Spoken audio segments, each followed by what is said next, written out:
রামিসা থেকে রিমি, আর কত? ধর্ম নয়, দল নয়, ধর্ষকের একটাই পরিচয়, অপরাধী। মাত্র 7-8 বছরের রামিসা। হ্যাঁ ভাইরা, রামিসা ছিল মাত্র 7-8 বছরের। আর এদিকে মাত্র 11 থেকে 12 বছরের রিমি খাতুন, একজন বাংলাদেশের আরেকজন ভারতের পশ্চিমবঙ্গে। কিন্তু প্রশ্ন একটাই, এই ছোট্ট ছোট শিশুগুলোর অপরাধটা কি ছিল? ওরা তো রাজনীতি বুঝতো না, হিন্দু মুসলিম বুঝতো না, বিজেপি, তৃণমূল, আওয়ামী লীগ, বিএনপি কিছুই বুঝতো না। ওরা শুধু বাঁচতে চেয়েছিল, খেলতে চেয়েছিল, হেসে খেলে বেড়ে উঠতে চেয়েছিল। কিন্তু কিছু নরপিশাচ তাদের সেই অধিকার কেড়ে নিল। আজকের ভিডিওটি কোনো দলকে সমর্থন করার জন্য নয়, কোনো ধর্মকে ছোট করার জন্যও নয়। আজকের ভিডিওটি শুধু একটি কথা বলার জন্য। ধর্ষকের কোনো ধর্ম নেই, ধর্ষকের কোনো রাজনৈতিক দল নেই, ধর্ষকের একটাই পরিচয়, সে অপরাধী। কয়েকদিন আগেও বাংলাদেশের ছোট্ট রামিসার ঘটনা নিয়ে আমরা কেঁদেছি। একটি নিষ্পাপ শিশু যে পৃথিবীতে ঠিকমতো চিনতেই পারেনি। অভিযোগ উঠেছে তাকে পাশের এলাকায় এক যুবক ধর্ষণ করে হত্যা করেছে। সেই ঘটনায় পুরো বাংলাদেশ কেঁদেছিল, মানুষ রাস্তায় নেমেছিল, সোশ্যাল মিডিয়ায় উত্তাল হয়েছিল। আমরাও এটা নিয়ে ভিডিও করেছি, আমরা বিচার চেয়েছি, কারণ শিশুর রক্তের কোনো জাত হয় না। আর আজ আবার পশ্চিমবঙ্গের দক্ষিণ 24 পরগনার বারুইপুর এলাকার একটি শিশুকে নিয়ে মানুষের হৃদয়ে কাঁদছে। সংবাদ মাধ্যম ও স্থানীয় সূত্র অনুযায়ী নিখোঁজ হওয়ার পরপর দিন তার মরদেহ উদ্ধার হয়েছে। ঘটনার তদন্ত চলছে, পুলিশ কয়েকজনকে গ্রেপ্তার করেছে বলেও বিভিন্ন প্রতিবেদনে এসেছে। আইন তার নিজস্ব গতিতে এগোবে, আদালতই নির্ধারণ করবে কে দোষী কে নির্দোষ। কিন্তু ভাইরা, এখানে একটা কিন্তু আছে। কিন্তু একটি প্রশ্ন করার অধিকার কি আমাদের নেই? আর কতদিন এই সমাজে শিশুদের নিরাপত্তা থাকবে না? আর কতদিন বাবা মা আতঙ্কে সন্তানকে স্কুলে পাঠাবে? আর কতদিন সন্ধ্যা নামলেই বুক কেঁপে ওঠে, আমার মেয়েটা ঠিকমতো বাড়ি ফিরবে তো? সবচেয়ে কষ্টের বিষয় কি জানেন ভাইরা? ঘটনা ঘটার পরপরই শুরু হয়ে যায় ধর্মের রাজনীতি।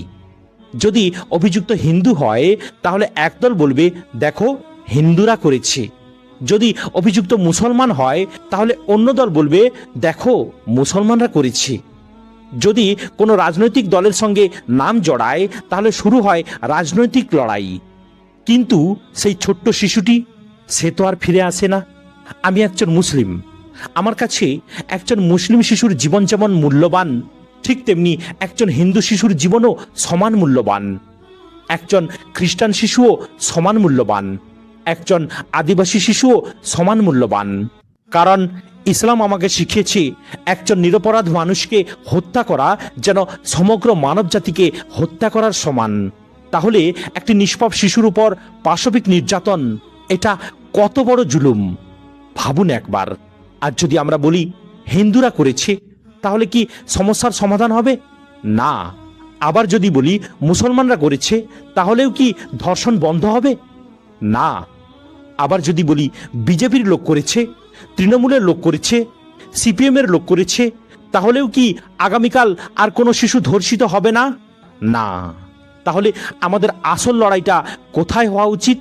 অপরাধীর বিরুদ্ধে, সে যেই হোক না কেন, যে ধর্মেরই হোক না কেন, যে দলেরই হোক না কেন, সে যদি ধর্ষক হয় তাহলে তার সর্বোচ্চ শাস্তি চাই। আজকে যারা রিমির জন্য ন্যায় বিচার চাইছেন, তারা যেন রামিসার জন্যও একইভাবে আওয়াজ তোলেন। আর যারা রামিসার জন্য কেঁদেছিলেন, তারা যেন রিমির জন্যও একইভাবে কাঁদেন। এখানে রিমি, রামিসা, অভয়া, কামদুনিকাণ্ড কোনো কিছু আলাদা নয়, প্রত্যেকটা একই জিনিস, যে শিশু বা নারী অত্যাচারিত হচ্ছে। তাই সকলের ক্ষেত্রেই ন্যায় বিচার চাই। আর একটা কথা ভাইরা, আমাদের সমাজে এখন নতুন বাস্তবতা এসেছে। শিশুদের আত্মরক্ষার শিক্ষা অত্যন্ত জরুরি। আমি বলছি না শিশুদের ওপর দায় চাপিয়ে দিতে, না, অপরাধীর দোষ অপরাধীরই। কিন্তু বাস্তবতা হলো অভিভাবকদের সন্তানকে শেখাতে হবে অপরিচিত কারো সঙ্গে কোথাও যাবে না। একা নির্জন জায়গায় যাবে না। কেউ ভুলভাবে স্পর্শ করলে সঙ্গে সঙ্গে চিৎকার করবে, বিশ্বাসযোগ্য বড়দের জানাবে। আজকের পৃথিবীতে এই শিক্ষাগুলো বিলাসিতা নয়, এগুলো জীবন বাঁচানোর শিক্ষা।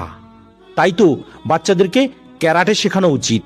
আমাদের মসজিদে, মন্দিরে, স্কুলে, মাদ্রাসায়, ক্লাবে, সব জায়গায় শিশু সুরক্ষা নিয়ে কথা বলতে হবে। অপরদিকে ছেলেদেরও শেখাতে হবে নারী কোনো ভোগের বস্তু নয়, শিশু কোনো শিকার নয়। নারীকে সম্মান করতে শিখতে হবে, মানুষকে মানুষ হিসেবে শিখতে হবে। আজ যদি আমরা শুধু সোশ্যাল মিডিয়ায় পোস্ট করি, কাল সব ভুলে যাই, তাহলে আগামী সপ্তাহে আবার আরেকটা রিমি, আবার আরেকটা রামিসা, আবার আরেকটা অভয়া, আবার আরেকটা নির্যাতিত শিশুর খবর শুনবো। এটা কোনো সভ্য সমাজের পরিচয় হতে পারে না। আমি আইন নিজের হাতে তুলে নেওয়ার কথা বলছি না, আমি বিচার বহির্ভূত হত্যারও কথা বলছি না। আমি চাই দ্রুত তদন্ত হোক, নিরপেক্ষ তদন্ত হোক, প্রমাণের ভিত্তিতে বিচার হোক। আর যদি কেউ দোষী প্রমাণিত হয় তাহলে এমন কঠোর শাস্তি হোক যাতে ভবিষ্যতে আর কেউ কোনো শিশুর দিকে কুদৃষ্টিতে তাকানোর সাহস না পায়। পরিশেষে শুধু একটি কথাই বলতে চাই ভাইরা, আজ রিমি, গতকাল রামিসা, কাল হয়তো অন্য কারো মেয়ে, কিন্তু মনে রাখবেন মৃত্যুর আগে ওরা কারো হিন্দু ছিল না, কারো মুসলমান ছিল না, কারো ভোট ব্যাংক ছিল না, ওরা ছিল শুধু শিশু। তাই আসুন আমরা অন্তত শিশুদের নিয়ে রাজনীতি না করি, ধর্ষককে ধর্ষক বলি, অপরাধীকে অপরাধী বলি। ধর্ম নয়, দল নয়, মানুষের জীবনই হোক আমাদের সবচেয়ে বড় পরিচয়। আল্লাহ আমাদের সমাজকে নিরাপদ করুন, নির্যাতিতদের পরিবারকে ধৈর্য দান করুন, আর অপরাধীদের ন্যায়সঙ্গত বিচার নিশ্চিত হওয়ার তৌফিক দান করুন। আমিন। ভাইরা, ভিডিওটিকে বেশি বেশি করে শেয়ার করবেন যাতে এই সমস্ত নরাধম, এই সমস্ত নরপিশাচ মানুষদের উপযুক্ত শাস্তি হয়। আর অবশ্যই ভিডিওটিতে একটি লাইক করবেন।